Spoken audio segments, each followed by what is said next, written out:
In a monastery located in the mountains, immersed in silence and in the tranquility of nature, lived a young monk named Kaito. He had been accepted into the monastery since he was a child and had always shown great diligence in the study of scriptures and ascetic practices. However, inside him, there was a flame that was burning, a tendency to anger and frustration that he could not control, especially when he felt offended or unfairly treated. One day, while Kaito was dedicating himself to his meditations, another young monk named Hiro approached him and began to take him around for his spiritual efforts. "You try so hard, but you have not yet reached enlightenment," said Hiro with a mocking tone. "Maybe it's because you're not good enough or because your mind is too weak." These words deeply struck Kaito. He felt the blood boil and a bite tighten his heart. It was as if all the hours spent meditating had been wasted in an instant. Without thinking, he stood up, clenched his fists, and looked at Hiro with a look full of anger. "How dare you insult me?" he shouted. "You have no right to judge my commitment." Hiro looked at him with an enigmatic smile, then walked away without saying anything, leaving him alone with his anger. Kaito remained still, trembling, and wrapped in a whirlwind of negative thoughts. Why did Hiro say those things? And above all, why did he let himself be dragged so easily by anger? Confused and unable to calm his heart, Kaito decided to go and find the Zen master of the monastery, an old sage named Ryokan, known for his wisdom and unmistakable serenity.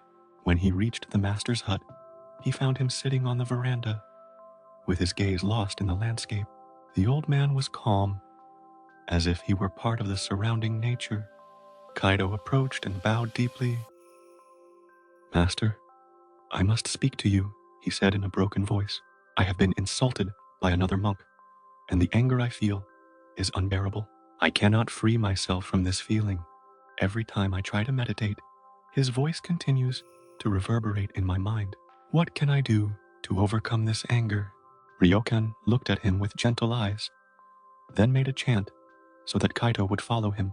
In silence, the master led him along a winding path, which led to a crystal lake hidden among the trees. When they reached the shore of the lake, the water was so calm that it perfectly reflected the sky and the surrounding mountains like a natural mirror.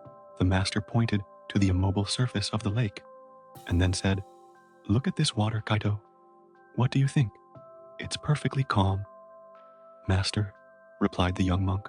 "Exactly," said Ryokan, then picked up a small stone from the ground and threw it in the middle of the lake. The water immediately became clear, and the concentric circles expanded towards the shores. "And now, what do you see? The water is agitated, Master. It no longer reflects the sky as before. This is what happens to your mind when anger enters you," Ryokan explained. "Even a small insult, like a stone thrown into a lake, is enough to disturb the calm of your mind, preventing you from seeing things as they really are. As long as you allow these stones to enter, you will never find peace." Kaito observed the circles that expanded until they disappeared. His mind began to reflect on what the master was trying to tell him, but his anger did not fade. "Master," he said with a clear voice, "how can I prevent these stones from being thrown? I can't control what others say or do." The master smiled, then leaned towards the lake and picked up a handful of water in his hands.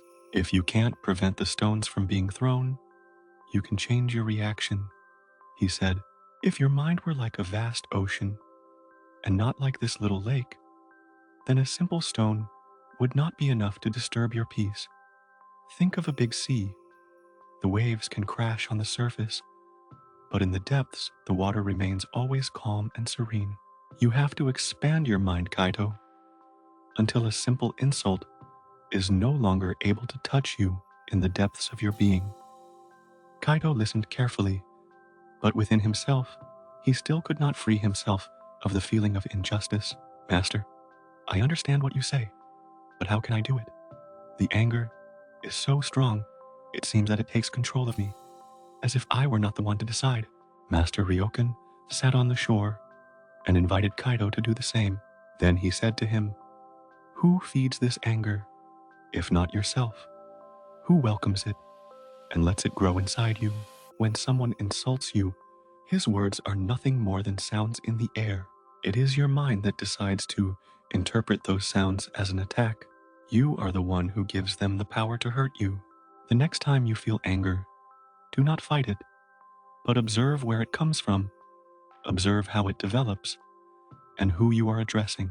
The more you observe it, the more you will realize that anger is nothing more than an illusion created by your mind." Kaito remained to reflect for a long time on the words of the master.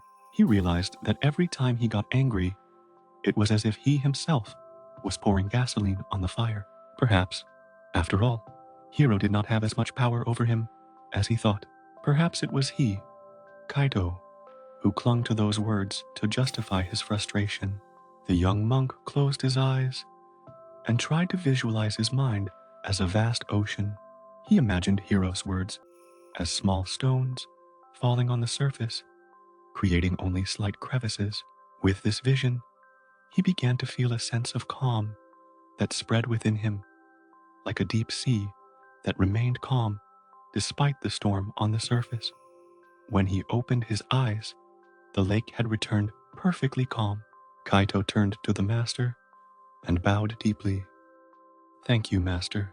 Perhaps today I have not yet completely overcome my anger, but now I understand peace is not the absence of provocations, but the ability to not allow them to reach my heart." The master smiled. "Remember, Kaito, anger is like a wind that tries to stir the sea, but a deep sea knows how to remain calm, even when the wind blows hard. Keep meditating on this, and one day, even the most sharp words will only be leaves in the wind." With those words, the master stood up and walked away, leaving Kaito sitting alone to contemplate the lake, but this time with a clearer mind and a more serene heart. Moral anger is not given by the words of others, but by our reaction to them.